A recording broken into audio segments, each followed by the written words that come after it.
Hello and welcome to Isaac's Movie Rec of the Week. Today, we're talking about The Host.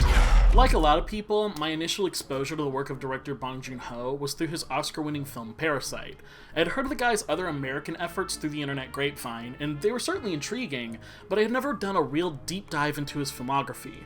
But I loved Parasite, so a couple years back I started thrifting every Bong Joon Ho film I could get my hands on, including this 2006 monster masterpiece.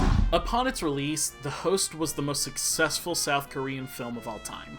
It stars longtime collaborator Song Kang-ho as a kind of goofy dumb dad who runs a snack stand with his family along the Han River.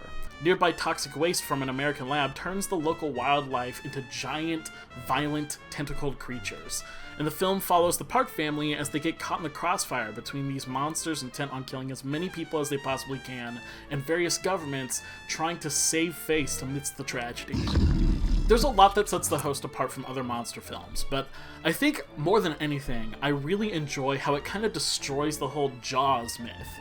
All throughout film school, I constantly heard from professors that movies were automatically scarier when you couldn't really see the horror in question. And to justify this, they would invoke the name of the movie Jaws, and specifically director Steven Spielberg's decision to constantly hide and obscure the crappy animatronic shark he was using in the framing of the movie. It built tension. So if you're making a scary movie, you better freaking hide that shark. You better make things shadowy, you better only show partial features of your creatures until the very end, because Jaws did it, and that's how you make a good horror film. And I guess that worked for Jaws and Alien and a bunch of other stuff. I appreciate the advice. But obscuring the monster is not the only way to make a terrifying monster movie.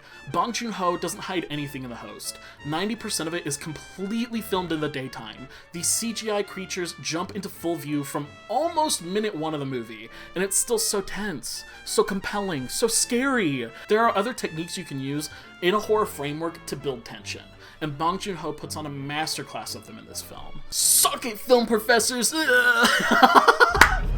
If you needed any more reason to watch, The Host is also filled with Bong Joon Ho's signature dark humor and social commentary. It has meticulously set up framing that elevates pretty much every scene, and a finale packed with some sincere and earnest emotion that's hard to come by in the genre. So grab yourself a friend, bust open some food stall snacks, and go watch it. I'll see you next time on Isaac's Movie Rec of the Week.